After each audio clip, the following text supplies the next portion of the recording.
Hey everyone, welcome back to my channel. I'm Farah, and in today's video, I thought I would try out the quarter year crisis book tag. I've never done this one before, but because I didn't really film much, well, I didn't film anything at all in the first quarter of the year, I figured instead of doing any kind of winter reading wrap up, I would try this tag because it's just a nice way to kind of wrap up what you've been reading. And before I get started, I'm going to tag anybody that wants to do this video. Please feel free. It's up for grabs. You have to bear with me with the lighting here. It's pretty late at night, and this seems to be the only time that I really have time to film. So let's go ahead and get started. I'll put in the description below who the original creator of the tag was, and I'm not sure, who the first person that saw do this tag, but I just remembered it, so I Googled it, and that's kind of what I'm using to do my tag. So I don't have a specific booktuber that tagged me or that I can give credit to for that aspect, but anyway, this tag has 9 questions, and the first question is, how many books have you read so far this year? So far I've read 11 books, which is a little bit behind for me. I generally tend to average at least 4 books per month. It's like 1 a week or so, and so I'm quite a bit behind from where I usually am at this point, but I have been in quite a bit of a reading slump, so this might just be a less dense reading year for me, but honestly pretty much everything I've read I've enjoyed, so I guess that works out either way you think of it. So yeah, it's 11. All right, question number 2, have you already found a book that might be a 2025 favorite, and if not, what was your favorite book of 2025 so far? So I don't know that I could say that any of these are going to be my favorite of the year, but I do have 3 books that I have given 5 stars to already. So I'll just tell you what those are really quickly. Let's see. All right, so the first one, which is one of my more recent reads, and I did do a kind of mini review in my welcome back video, but this one is called The Love Hypothesis by Hazelwood. It's a contemporary romance that is one of these sort of tropes where it's a fake dating situation. It's a grumpy sunshine type of character match. And then it's a very slow burn type of romance. So the book, I just found the writing to be really fun. I really enjoyed how she told the story. It's a single point of view, so we're really only getting our main character Olive's point of view, but they're both scientists. She's a 3rd year PhD student and he's a professor. They're in different departments, so it's not like a creepy teacher-student situation, but they kind of fall into this fake dating situation by accident, but it benefits both of them, and of course over the course of time, as they get to know each other, they start to fall in love. And the steamy scene in here was well worth the wait. It was really good. It was the whole story was very cute, and this I gave a 5 star. So yeah, it was my favorite romance that I read in a really long time, and that's saying a lot because I don't tend to read a ton of romance anymore, but ironically I have read quite a bit this year. My next 5 star goes to this very short play called Lady Windermere's Fan by Oscar Wilde. This is really charming. I actually listened to this on audio at the same time that I read it, so I did kind of an immersion reading experience with this, and I have listened to this before as an audio recording. It's a full cast recording, the one I listened to, and I thought that the actors did a fantastic job with it. They really brought the characters to life. Pardon me for a minute, I'm trying to get the microphone string out of my cat's mouth so he doesn't get electrocuted. He's very feisty right now. I know you can't see him, but he's on my lap. But anyway, this just tells the story. It's a mix-up situation where our main character, Lady Windermere, believes that her husband is having an affair. And he's invited this woman to her birthday party, and she wants nothing to do with it. It's such a miscommunication, but the way it's told is really funny. It's extremely, I don't want to say like it's extremely British, but as an American reading it, it has so much of that British charm, Victorian era. I really loved it. I loved the story, I loved the characters, and the audio performance really just hiked it up a notch for me to a 5 star read. So if you've never read anything by him, I do recommend this. It was really cute. And then the third 5 star read that I had this quarter was called My Family and Other Animals by it's either Gerald or Gerard Durrell. And this is sort of a memoir. I think it's a little bit embellished, but he grew up to be a naturalist. But during his childhood, him and his family moved from England to the Greek island of Corfu. And it just tells his story about him being there. He was roughly maybe 10, 11 years old, and he loves animals. So he would find all these animals and just explore the island, and all the stories that he told about the animals. He really anthropomorphized them and gave them these adventures and these tales, and it was very charming. The way he described his family was really funny. So the book to me had so much, I loved the writing. I really enjoyed the writing. I loved the descriptions of the island. I mean, growing up on an island like that, it would just be a dream come true. I would have absolutely loved that as a kid, just to be by the ocean and to be warm and to have the beautiful landscape, the gorgeous water. I wish I had read this book when I was younger, but I didn't even know it existed. I found out about it from Mark's channel, from Book Time with Elvis. That's where he did a review on it, and I was like, oh yeah, that's going to be a good one. And I really loved it. So that was my other favorite of the year. Number 3, any 1-star books, or what's your least favorite thing you've read this year? So I haven't had any 1-star books. I generally never give a 1 star. If I don't like it, I'll kind of just stop reading it and call it a day. But I haven't had any of those situations this year. There's been some books that I've started to read that I have had to kind of put away because I just couldn't get in the mood. One of those books is The Hunchback of Notre Dame, or Notre Dame de Paris, by Victor Hugo, which I started in December as a group read with a couple other booktubers, but that was kind of when my reading slump started, so I never got around to finish it. I didn't feel motivated to pick it up. So unfortunately that went back on the shelf, but I will revisit that again. I know I will. I just need to be in the mood for it.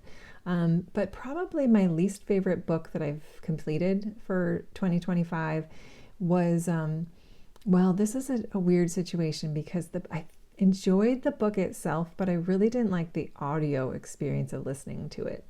And I have to read the title because I always screw it up, but it was called What You Were Looking For Is in the Library. And I'll put a picture here so you can see the author. So the story itself was pretty good. I think I would have enjoyed it again if I had just read it, but there was something off with the narration.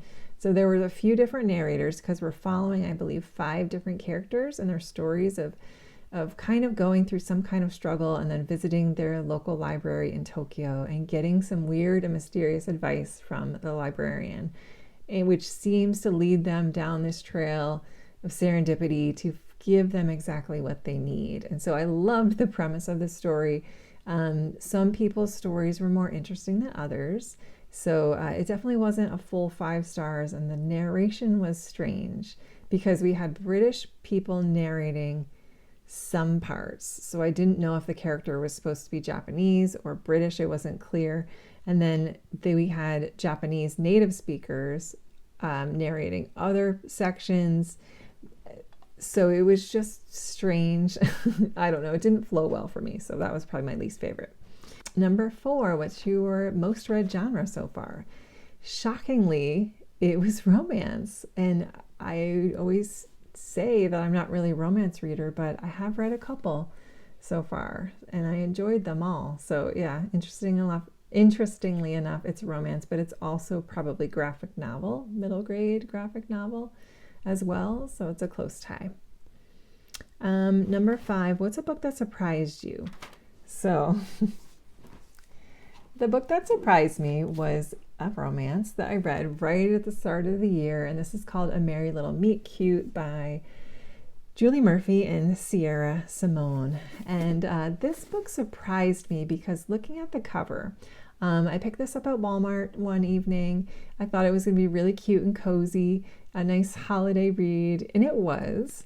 But basically, it tells the story of our main character, whose name is Bee, who works as an adult film star, and she has a very successful, it's not called this, but an OnlyFans account.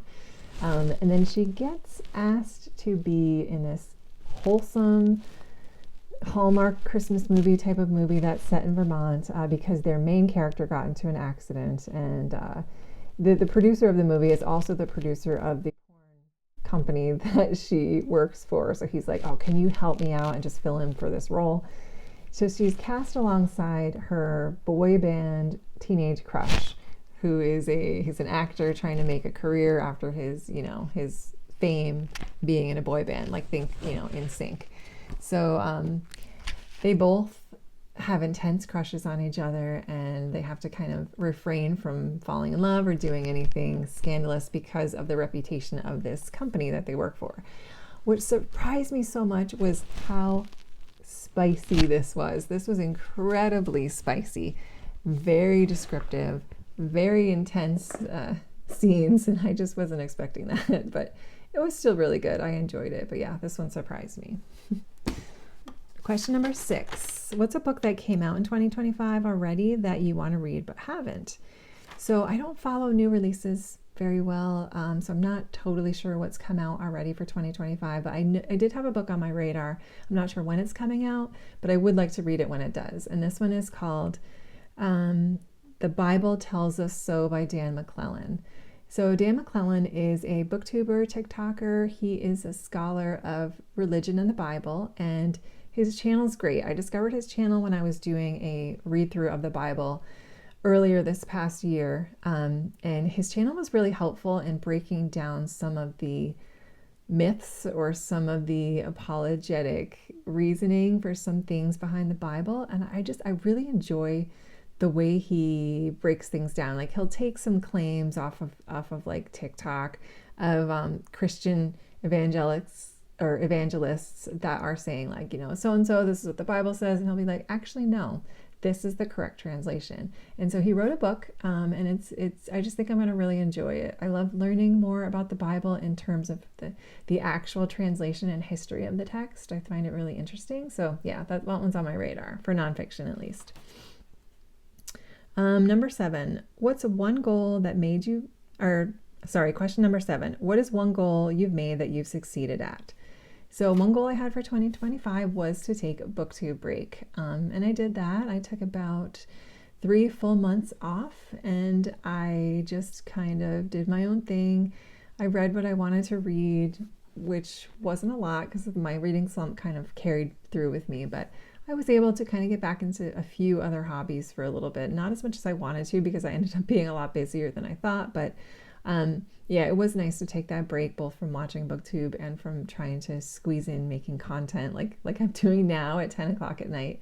But I missed it, and I'm ready to come back, but I'm glad I took that break. And my goal is to just continue to take breaks as I need them, and just give myself a little bit of grace in the fact that I am a full-time working mom, and we just have a busy schedule, and I just can't keep up the way I wish that I could, but maybe someday I'll be able to. Question number 8, what's one goal that you've made that you need to focus on a little bit better? So I think for that, it's definitely going to be reading what I truly want to read instead of reading stuff I feel like I have to read. So I have a few projects that I would like to continue on with for 2025, and one is trying to read the greatest 100 books of all time. I've only read one, so I have a long way to go. So I would like to read a couple more this year off of that list. I also would really like to read a few more Agatha Christie novels. I would like to finish the Tommy and Tuppence series. I've read 2 so far. No, maybe I've only read 1, but I would like to finish. There's 5 books total, so that would be a goal for me. I'm also trying to read a bit more Stephen King, and I would like to finish the first one, which is a huge collection of short stories called Nightmares and Dreamscape, so that's a goal I have. But I think overall, I just want to really read what I want to read, get back into the genres that I love, and not worry so much about making booktube content, because I really love series, and I've kind of been avoiding them, but I really want to get into more of the series that I really loved. Final question, and I might not be able to answer this, and I'm really sorry, but it was, name some new booktubers for 2025 that you recommend. And unfortunately, I have not been watching that much booktube in 2025, so I can't give you any specific booktubers that I know of that just joined, but I highly recommend you go and check out just the hashtag booktube newbie tag and find a couple. If you're interested in finding some more, I should do that as well, just to support them, because I know it did mean a lot to me when I first started, just to have somebody reach out and be so welcoming and just kind of just provide a link in, into this wonderful group of people. So yeah. So anyway, I hope you guys enjoyed this video. I would love to know some of your answers. I would love it if you guys could do the tag as well and tag me in it. And if you don't have a booktube channel, definitely let me know, especially what your favorite book of the year has been. I would really love to know that. So again, thanks so much for watching, guys. I appreciate it so much. It's so nice to be back and to be communicating with you guys again and sharing our love for reading. But I hope you have a wonderful day and enjoy your spring or autumn, Cliff and Emily. And I will talk to you guys soon. Take care.